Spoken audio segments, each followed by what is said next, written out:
வேலூரில் எஸ்.கே. ராமன் நிறுவனத்தில் புதிய ரிவர் மின்சார வாகனம் அறிமுகம்.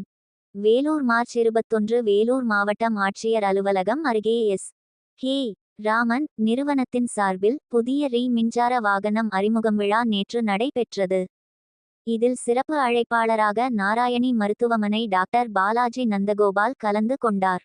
இதில் செல்வம் மோட்டார்ஸ் நிர்வாக இயக்குனர் செல்வராஜ் குத்துவிளக்கு ஏற்றி விழாவை தொடங்கி வைத்தார். Vellore Canara bank assistant general manager Madhavarao மாது முதல் ரிவர் மின்சார இருசக்கர வாகனத்தை அறிமுகம் செய்து விற்பனையை தொடங்கி வைத்தார். இந்த முதல் மின்சார வாகனத்தை சச்சின் பெற்று கொண்டார். இந்த ரிவர் மின்சார வாகனத்தின் விலை 1,53,000 5 கலர்களில் வெளிவந்துள்ள இந்த விழாவில் எஸ்.கே. ராமன் குடும்பத்தினர் மற்றும் பணியாளர்கள் வாடிக்கையாளர்கள் உள்பட கலந்து கொண்டனர். எஸ்.